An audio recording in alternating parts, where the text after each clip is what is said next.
Ready to rock? Yeah. All right, let's do it. On today's episode of the CLS Experience, we have a very special treat. She's a comedian, writer, actress, New York Times bestselling author. She's a badass comic and host of the outstanding Juicy Scoop podcast. Just an overall juggernaut in all facets of life and a terrific human being. Please welcome the iconic Heather McDonald. How you doing, Heather? I'm good. Thank you for such a wonderful introduction. I take great pride in those.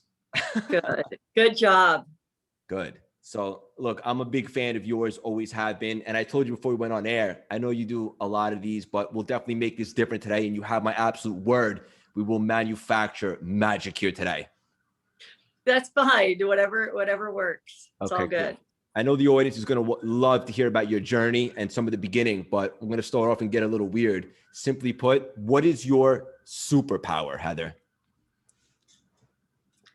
I think my superpower is finding the good out of something that's bad, like the lemonade out of lemons, and like pretty quickly after something bad happening, trying to find, okay, if that didn't happen, then this wouldn't have happened. So it is good.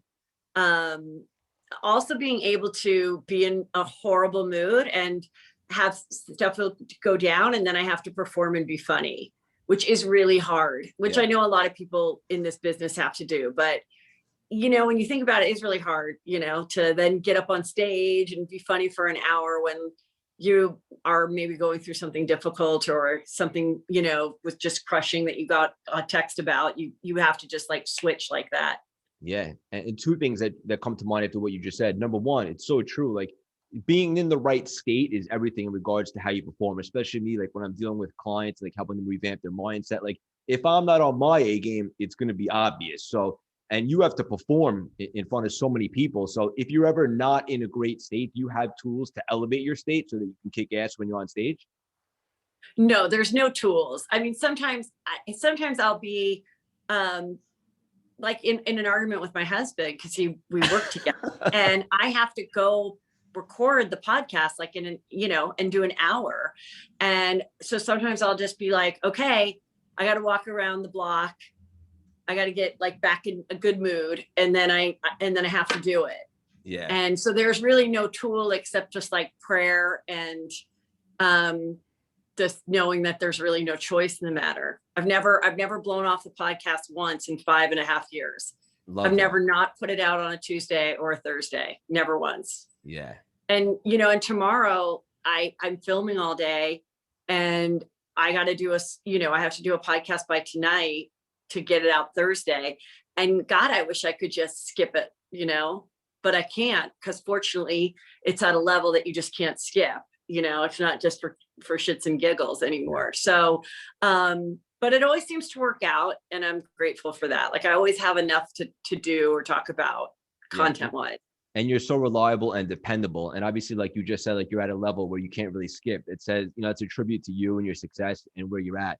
And another thing you said earlier was like, and I do my homework because number one, I'm a huge fan of yours. Number two, preparation breeds confidence. I've heard you say in the past, like you never, even when you're going through some things that obviously seem challenging and a struggle, when you look back, you're like, well, if that didn't happen, then that wouldn't have happened, then this wouldn't happen, and I wouldn't be where I am. It's interesting when you look back, right? Yeah, I mean, a lot of people say, you know, everything happens for a reason. And, you know, aside from like a horrible tragedy, I'm talking more like you made an offer on a house, but you didn't get it, or the job, or you pitched a show and no one, you know, and no one bought it, or more stuff like that. Sometimes it takes a really long time for that to prove itself true. But I'm telling you, every time it proves itself true.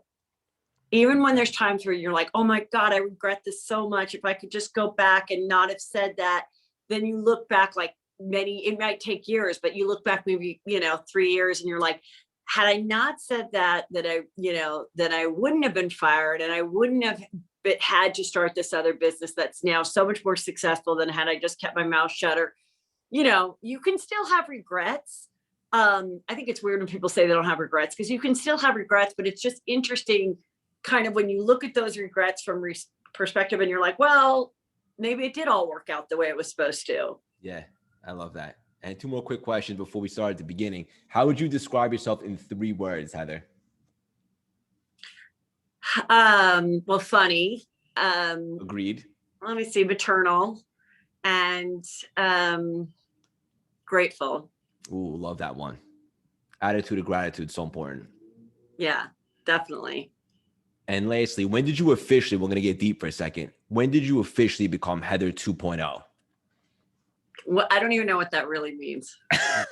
Like, when did you really become the best version of you and like things started to shift and like you had a different mindset? Well, I definitely think in the last couple of years, once the podcast really kind of became my entire career, at first it was one of those things like, okay, let me just start doing this thing because these other pilots and short-lived series have all died. And this is a way people can know that I'm actually coming to the town to do stand-up because I'm not on a regular TV show like I was on Chelsea Lately, which was a really great promotional vehicle for when you'd come into town and do 4 shows at the local comedy club.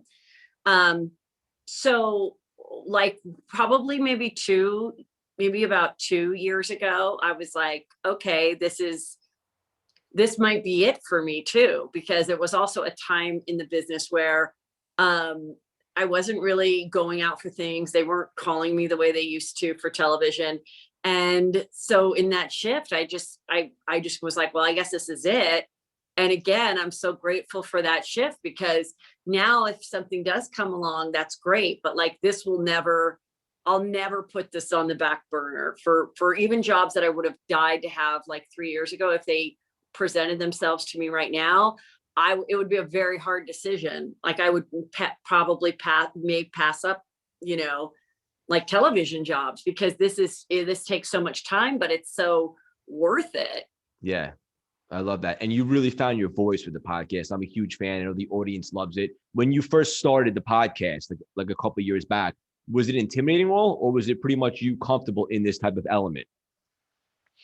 Well, the first one that I listened back, I was kind of scared to listen back because I'm really critical of like, I wouldn't like run to watch myself if I was on TV. Like sometimes I'd let it sit in the DVR. There's been times I've been on stuff which I never saw. Like I let it sit in the DVR and then I never saw it. And then like we switched cable companies and I never saw it. So like I didn't like love going back and watching myself. So I thought, oh God, I'm going to hate my voice. But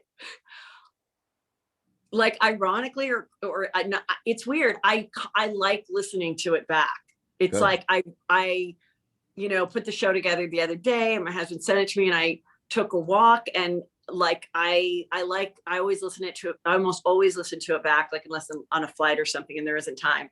But yeah, I don't mind my voice. So I like it. I've come from a generation where we always talked on the phone. And I got my own phone. My sister and I had our own phone line, which was like a big deal growing up.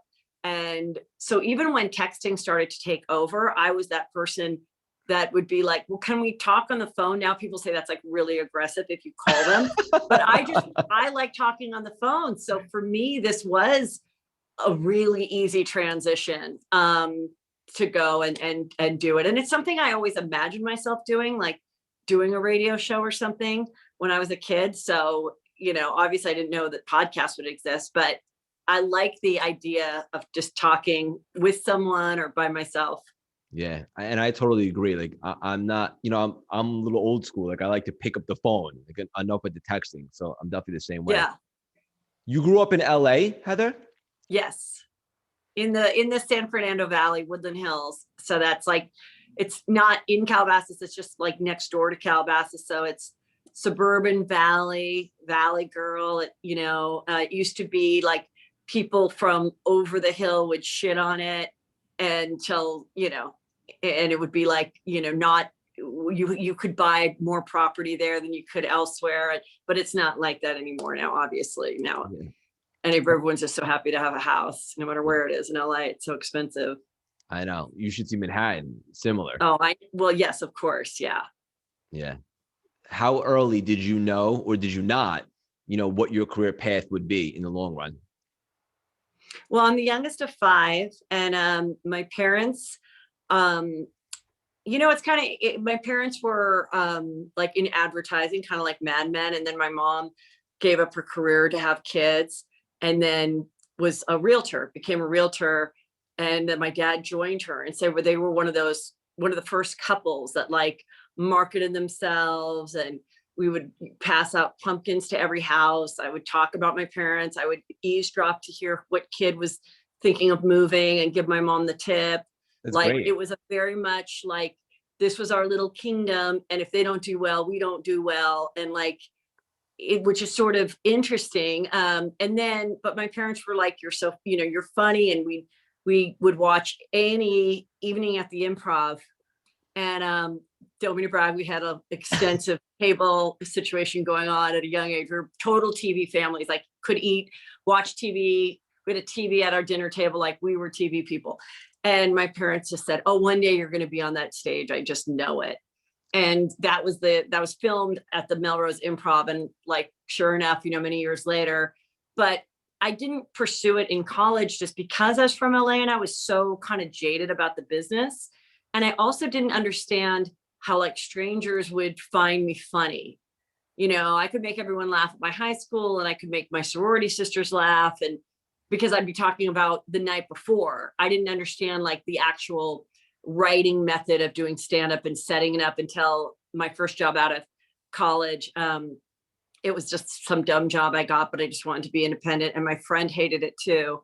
And she was like, you should be a stand-up. And she handed me a Learning Annex magazine, which was like these little classes in LA that you could take for like one night. And then the person would kind of hook you for like a series, and I did exactly it. I went to the one night, and then the woman running that was like, you're good and you should do this. And after 6 weeks, you get to have a little show at the Santa Monica Improv. And I'm like, well, if I have a deadline where I'm inviting people, then I know I will actually get a stand-up act together. Because it was something that I always was super into and intrigued. I just didn't know how to execute it. And I know you're big on deadlines, right? Accountability. Yes. Yeah, I love that. Yeah. And also, So that, yeah, I always, it's always the way it is though. It's like when you have time, no one wants to offer you a book deal. And then when you've got 3 things going on, then you have the book deal. yeah. And then there's a check that's sitting there. So then you're absolutely going to get it done. But that's the way I am. I'm not great about, I am kind of a procrastinator, but but I'll never miss a deadline. Yeah. First of all, I love that your parents said that to you at an early age. Like that'll be you on stage. Like that's so important to have that type of support and realize that like dreams are possible, so to speak. Because a lot of people grow up and like they have these limiting beliefs, and maybe sometimes they get it from their parents or whatever the case may be. But that's awesome that they were kind of the opposite. They encouraged you to do that. So real quickly, before you started going to those classes, like after college, it was a time when like you had a different job and you were just a little bit unfulfilled. Yeah, I mean, I was an assistant buyer at a department store, like in a corporate thing. So it was a job I got right out of college that came to the campus. I wanted to get a job so that, I could live on my own with my friends in Brentwood. And yeah, I was awful at it. I wasn't good at it. I don't like it.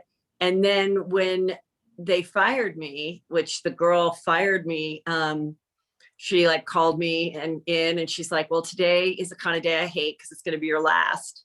And I was like, oh, it is. And then she did. And then I just said, she goes, I just don't think this is like the right career for you. I just think you should be doing something else. And I go, oh, actually, I just started doing stand-up. You want to come to this show? Like, cause you needed people.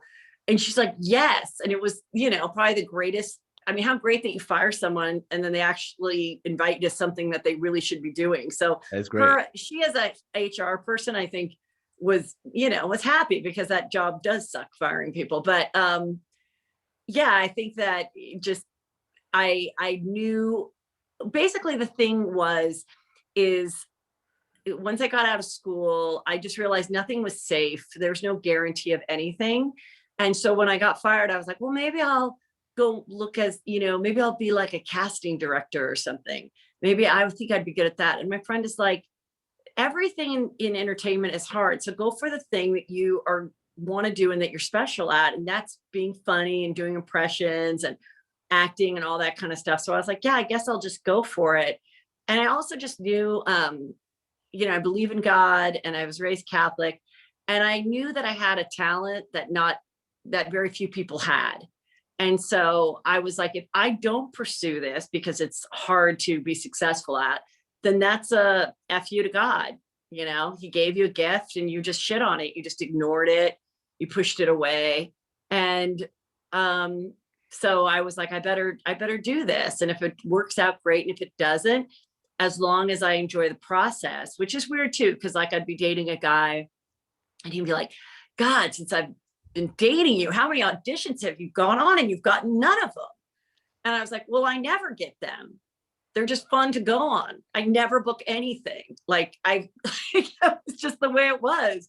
And but I still would get so excited every time I had one. And I'd get so excited that I had it, that I could learn the lines and go in there and park. And I never expected to get it, and I never did either for a very long time. You're very grateful. And you were, and you, at that time you were chasing a dream. And I hope that guy sees you now. Yeah.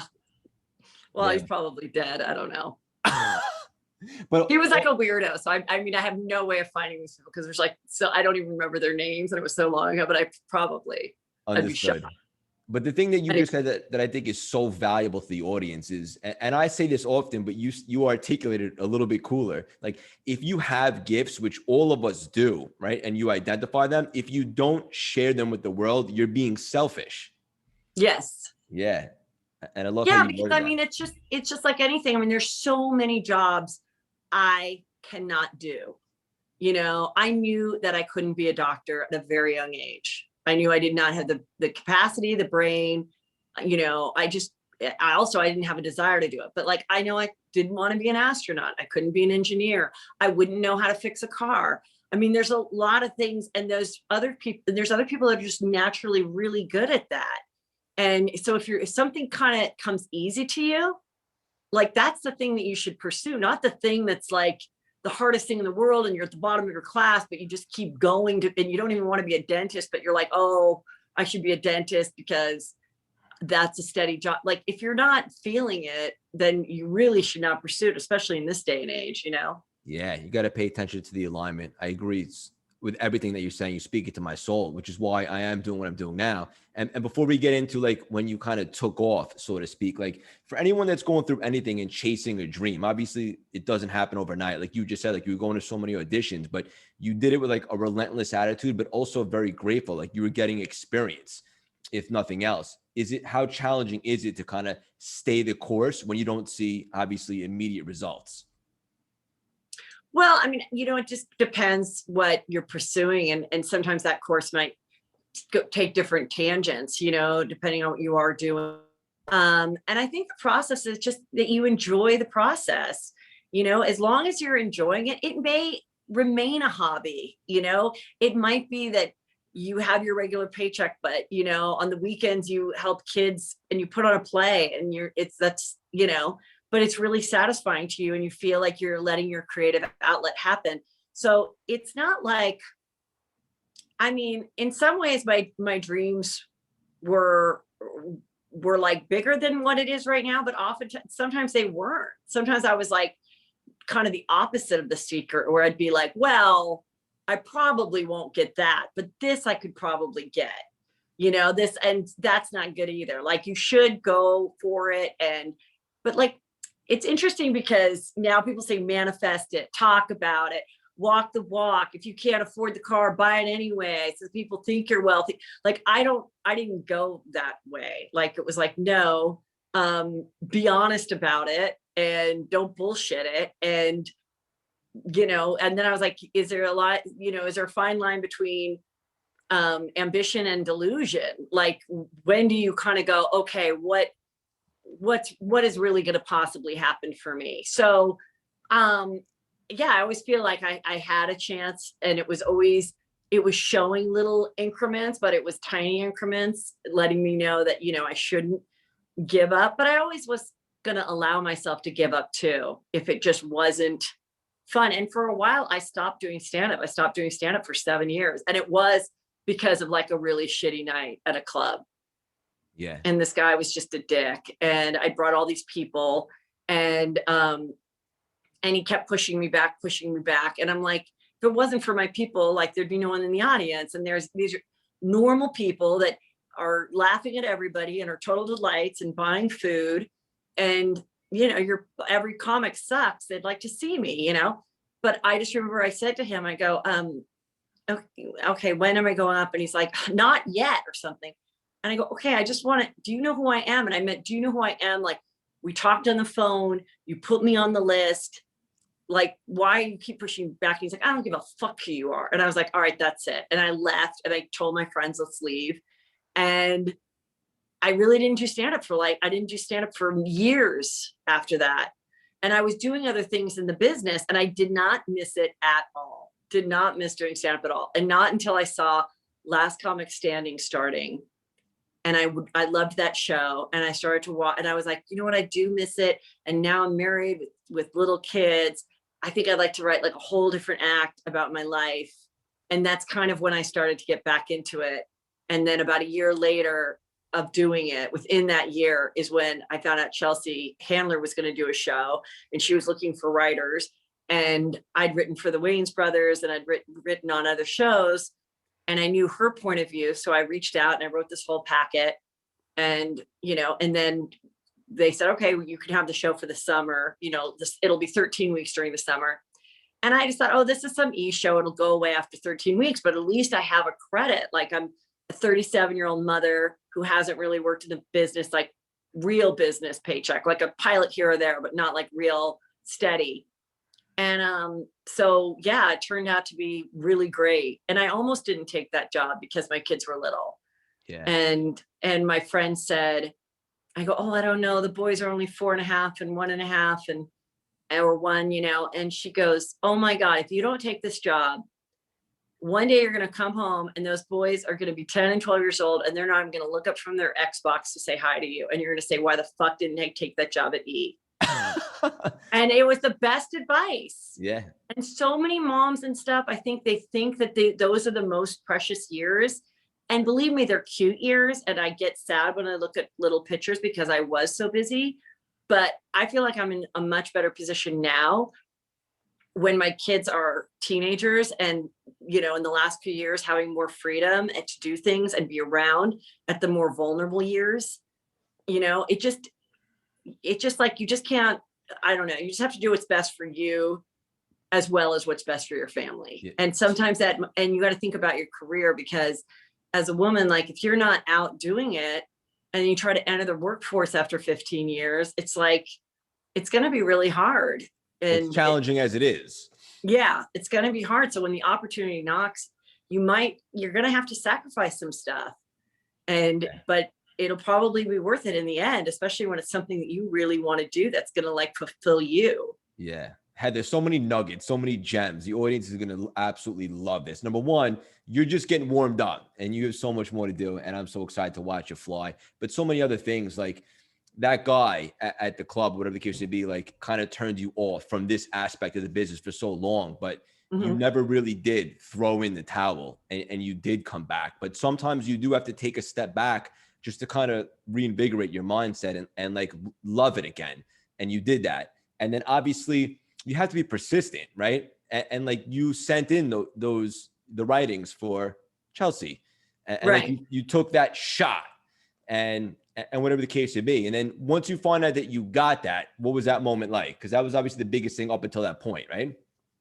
No, not really. I mean, the biggest thing was when I got my first job writing for Keenan Ivory Wayans. He's great. And because that was the first time I became part of Writers Guild. That was like a real job. It got me out of debt. And then but this turned out to be the best thing for my career. But at the time that I got the call, I said, I just was like, oh, I guess I have to get a full-time nanny now, but this will be fun. I'm excited to go. But I didn't know like if anyone would even watch this show. And, but I will say about that, you know, with Chelsea, we would go up for a lot of the same things throughout the years. So I think she was genuinely surprised when I reached out and said, I'd like to write on your show. And I tell that story because lots of times you got to ask for the job. Sometimes people don't know. Sometimes people think it's insulting if they offer it to you or, you know, so, and then someone gets a TV show or something and all these people sitting around are like, what? He didn't call me to try to be in the writer's room. And it's like, well, why wouldn't you tell them? Why wouldn't, the minute you saw that your friend got a show, why wouldn't you write your friend and say, I'd love an opportunity to be on it or write on it. Who do I contact? Because it's not that person getting so big and forgetting about you. They just like didn't know that you wanted it. So Yeah. always let the person know that you want the job, first of all. Yeah. And there's an expression like you want to have friends that don't co-sign your BS, right? Don't co-sign your bullshit. I want to give a shout out to your friend who, even though, you had the young kids, made you take that shot and send that Yeah. in, because look at you now. So shout out to your friend. Yeah. Yeah. And then also, like, you don't have an ego, which is, I think, is so important. Like you said, like, you thought she was surprised, Chelsea, that maybe you were recommending that you write for her, not like take her spot, so to speak. And obviously, sometimes you need that to move forward. Yeah. I mean, I think everybody's different in this business. Sometimes I remember one of my first weekends away of doing stand-up. It was in Denver, and there were the Mark Cuban had a fancy movie theater, and Joan Rivers documentary was playing, What a Face. This is like 10 years ago or more.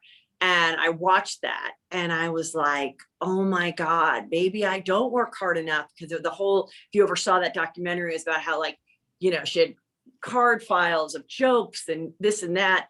And I was like, oh my God, I don't really work that hard. And then she said, the only time I'm truly happy is when I'm on stage. And I'm like, well, that's not for me. Like, I'm very happy doing lots of different things than being on stage. So my point is, like, everybody's kind of different on their path.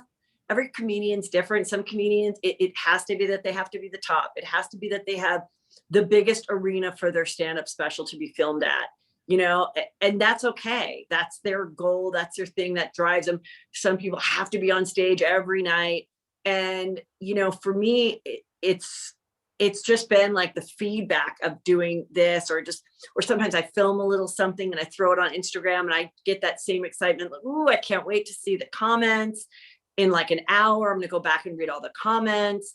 And, so everybody has their, like, I don't think there's like a specific plan for stand-up or podcasting or anything. I think there's so many different avenues and platforms, and then you kind of see where your lane is, and and just go for what's right for you. Because there used to be like a kind of a school of thought of how to do it, and like, you do this, and it's not like that. Yeah. Absolutely. I love all this. And before we dive a little bit more into your experience on the show, you mentioned the secret, like the law of attraction. How big of a component is that to you now? It still is. I remember like where I was when I saw the Oprah episode about it. And Oprah was the one that made me grateful. I remember watching an Oprah, and she said, every night I say I'm grateful for something, even if it's the worst day. And the only thing I could say I was thankful for was that my iced tea tasted good that day. There's got to be something you're grateful for. And I remember like where I was, the apartment, and that kind of changed my train of thought. And then with The Secret, I watched The Secret movie, which was pretty weird and lame, because I don't agree with all of it.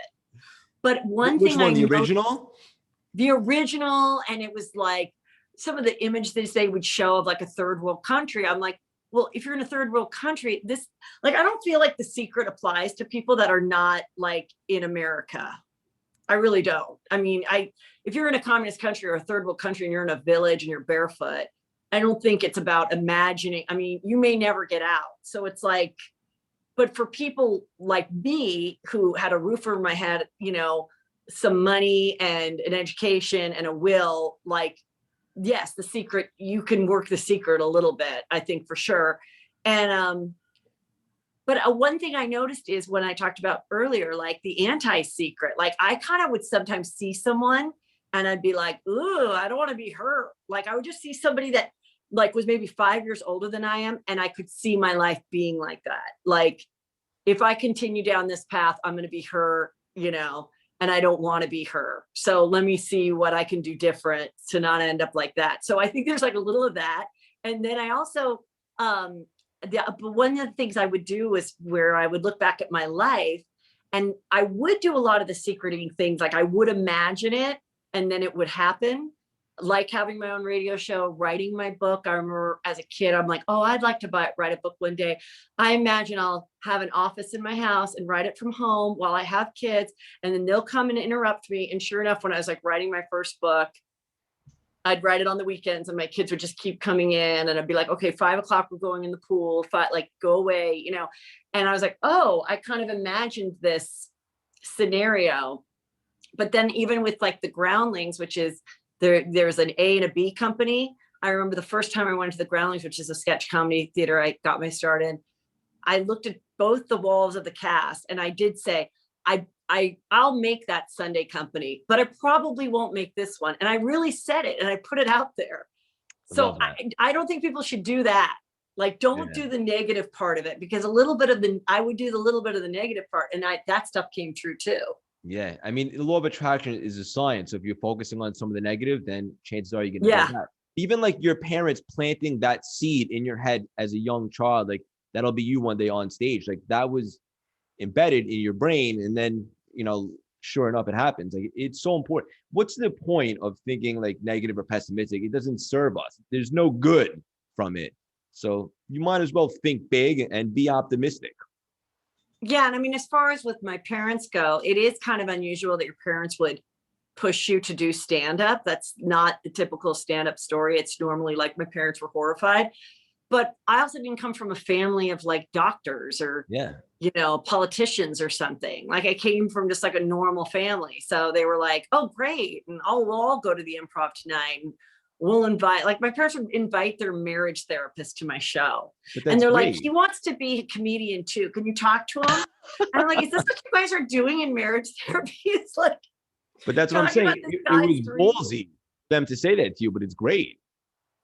And then my mom's like, here we are paying this guy $200 an hour. And then Bob invites him to see you and we pick up his whole dinner. I mean, I didn't need him coming along with us. And I was like, this is just so weird, but great. Like, so them. Weird, but great. How was overall experience on Chelsea? Obviously a life-changing situation, went on longer than you anticipated. Yeah, I mean, it was great. I mean, there's so many of the people that that come on my show, you know, were friends. And, you know, when it came to an end, it was one of those things where, you know, it was her decision. She just did not want to do that show anymore, that type of show on E. And it was not canceled. It was her decision. It was supposed to go on longer. And, you know, my first thought was, well, thank you for quitting, because I would never quit. Yeah. I've never quit a job in my entire life. So I would have never quit. And had the show continued, I think, you know, it would have been really hard. I wouldn't have been able to, I definitely don't think they would have allowed us to have podcasts and have our own thing going, because it was already like a little bit of a conflict of interest. Like we would come into the room and a story would have broken last night. And our head writer would be like, why did you write that tweet last night? Like, that's a hilarious joke that we should have saved for the show. Yeah. And I kind of didn't blame him for that. So like, I don't see how, if the show was continuing, if I would be able to still be on the show and do something like this on the side. There's just no way. Right. And I understand that. Like, I understand once you agree to be a writer for a host, that should be all you pretty much do. Priority, yeah. So, but then what got hard is that some of us were getting other opportunities, and it was like, ooh, do I leave the thing that's so steady and fun, but I know I should be doing more, and this agent's calling me about this. And so, you know, in the end, for a couple of years, I was like, why did this end? It shouldn't have ended. But now looking back, and the tone of our show, was definitely would have been very different today. We would have had to very much change a lot, because it was very edgy and it would not have survived in this climate at all. Like, you guys were crushing it. You guys were on absolute fire. And correct me if I'm wrong, but at the time when she wanted it to be done, like your guys, the whole show's stock was never higher. Like you guys were on fire at that time, right? Yeah, I mean, it was going great. We had great guests, and you know, so when it ended, it was, you know, kind of shocking, but you know, it was what it is, and it was what, you know, and you know, and so I'll bring it back, whatever. I basically I kind of made Juicy Scoop almost like a Wendy Williams meets Chelsea Lately. Like I took what I liked about everything, but then I also was like, hey, if something interests me, it doesn't always have to be funny, you know, and Chelsea, it had to be funny all the time, really strong jokes. And sometimes I just want to talk about something juicy. Yeah. And I love that this show is like just more broad and it's what I like. And, you know, sometimes I'm into a show for a couple seasons that I talk about it. And then the third season comes around and I'm like, I'm kind of over it. And people, Likewise. oh, why aren't you talking about 90 Day Fiance anymore? And I'm like, it's just, I'm not, you know, I'm more interested in this and it's just up to me. No one can tell me, but you have to, because we have a sponsor, you know, it's never like that. So that part of it is just like beyond freeing, to just never be worried that anything, you know, can be taken from me, or that I could be canceled or whatever. You know, the stress that some people have, like being on a live television show, is, I'm not saying I feel sorry for them, but it's got to be a little bit walking on eggshells, which is why I think daytime TV and morning TV has really suffered, because no one can say anything interesting, really. You might step in some shit and then really be fucked. So you're like have to stay, you know, so walking the path. And then that's why people are like, oh, forget it, I don't want to watch this watered down version. I've got 10 billion other podcasts to listen to that are right up my alley, is what I'm interested in, with a person that has my same point of view on life. So I'm going to find that niche person and listen to that. Yeah. Why do I have to listen to these 5 women that I don't really relate to any of them, you know? So. Yeah. And now with your show, like you have so much flexibility, you can find your voice, you could do your thing. When you were on the other show, like it must have been first of all, the schedule must have been a grind and taxing, but also like you just said, like you have to answer to other people, so to speak. So you can only take your creativity so far, right? I mean, definitely I am a fear-based person. Okay. I'm Catholic. I was scared of my dad. I love my dad, but I was scared. So having any kind of authority does scare me.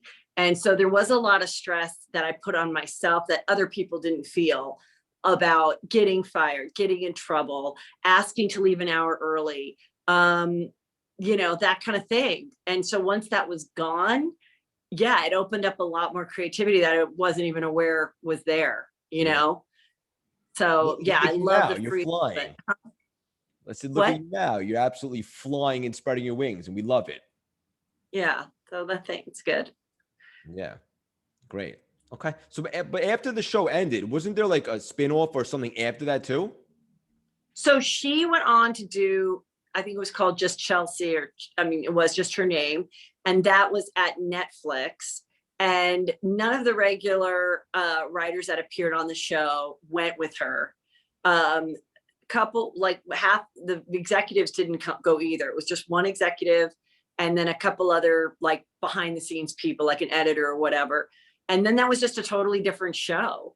And that was on Netflix. And so there wasn't really much of a crossover with anybody with that. And then that ended as well. And so, everybody saw each other when Shuey, who was the sidekick, and he passed. So we all saw each other like right before the pandemic started. And that was really fun.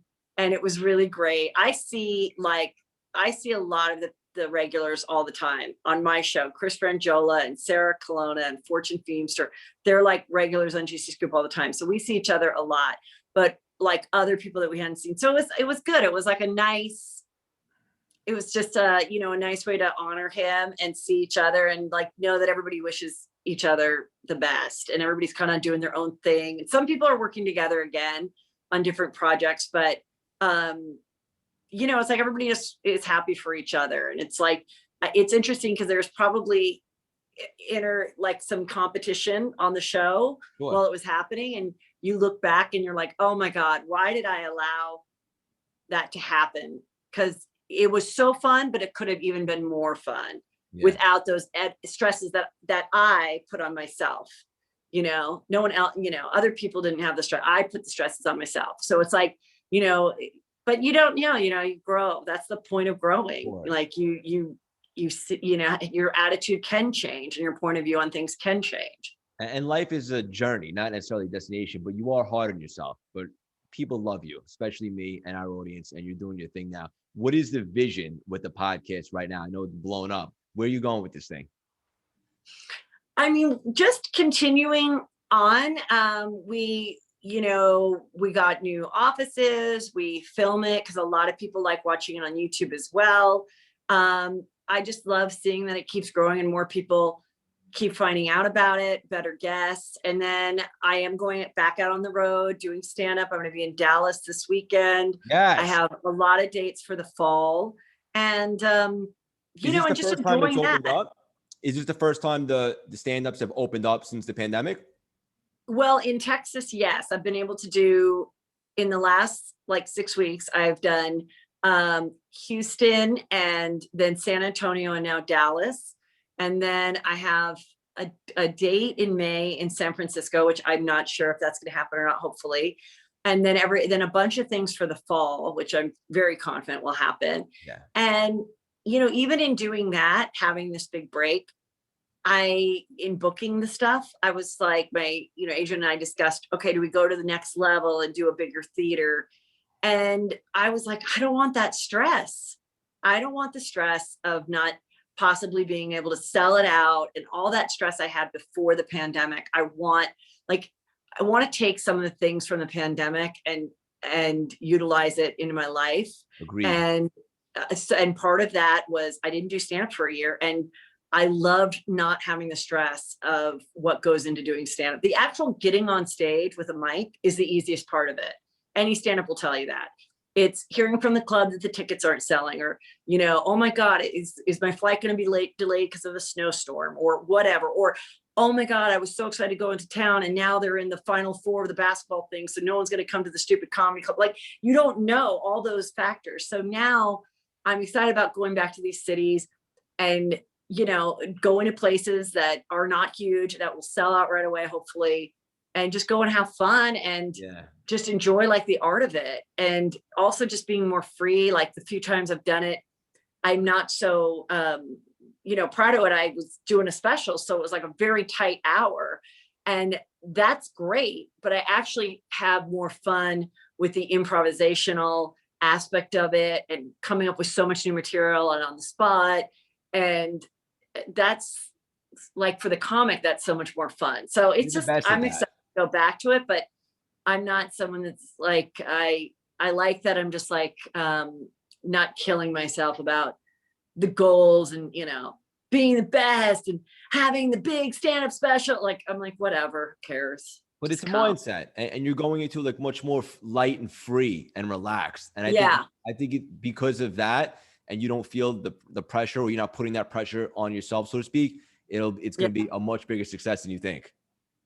Yes, I'm happy. It's like, it's just this, I just got to this place, and some of it's age and some of it's the point of the career where you're like, you know, when Ricky Gervais did the last Golden Globes, before the pandemic, and he just kept saying these just outrageous, fabulous jokes, and he's like, I don't care. I'm never coming back. I don't care.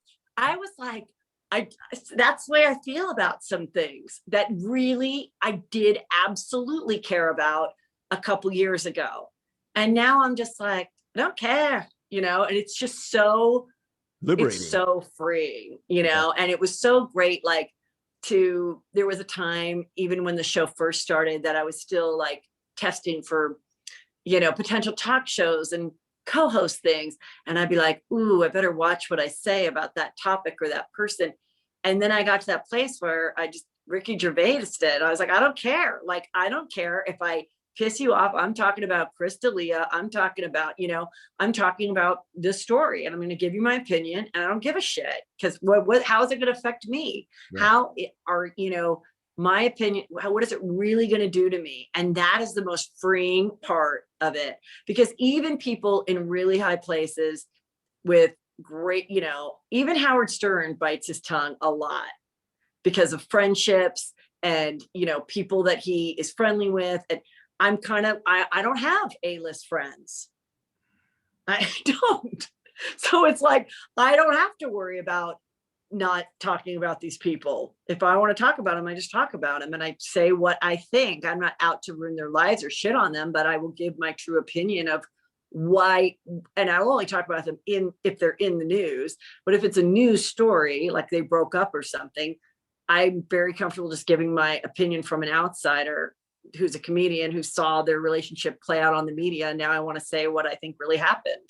But if those people were really my friends and I was really going to their house in the Hamptons every year for 1 week and our kids were best friends, I wouldn't be able to talk about that. So luckily we have very few friends. Yeah. I don't care, right? Do it. I don't care. Yeah. And just to be clear for the audience, like she's not saying that she doesn't bring her A game. She's just saying like she replaced expectations with appreciation. So now she goes into everything and just more in a state of gratitude. And she's not thinking about all the consequences and so forth. It's a liberating place to be. And I admire that about you. Yeah, it's fun. It's more fun for sure. I love your mindset. I could talk to you all day, just your journey. And I love that when you took that shot and your friend told you, but also like you took some space back, your whole journey is just so special. The audience can absolutely love you. I have to ask you this, because people always ask me like, who are some of my mentors and inspirations? Who do I sharpen the axe to? And the truth of the matter is, I get inspiration from all walks of life. Even talking to you here today, I got so much out of. Who are some people that you have sharpened the axe to in the past, or some people that have gotten you really excited and inspired? Well, growing up, I loved Joan Rivers. I used to stay up late only to watch her when she would guest star for Johnny Carson. Loved Roseanne. And then, even Jerry Seinfeld, I knew that how he worked all the time and would, leave the other comics at lunch and actually write new material. And recently he was doing an interview with David Spade, and David's like, oh, that's a different background since the last time I interviewed. He goes, oh, well, you interviewed me at my house in the Hamptons or whatever. This is my office in New York. And David jokingly goes, oh, well, la-di-da. And then Jerry goes, oh, I'm sorry. I was taught to try to do well. And I just loved that because like, it's such a weird world we live in where people are absolutely obsessed with like labels and jets and everything, but then they also want to shit on anyone that's doing well. Yeah. And it's like, well, yeah, I did well. I worked really hard. I'm in my 60s and I have some money. Like, what am I gonna, change the background so it looks like a shittier apartment and somehow win you over? Like, so I like his attitude and how he's approached stand-up. So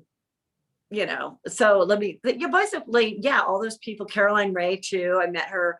She did a all-girls show of ours, and she was so sweet and encouraging, and it took all the girls out and treated us all. And I couldn't believe she picked up the bill. Like I was, that was back when you were young and like no one ever picked up the bill themselves. You'd always split it up among. So the fact that she like picked up the bill from Dan Tana's, I was always just like, oh, that's just like so classy and amazing. I want to be able to do that one day.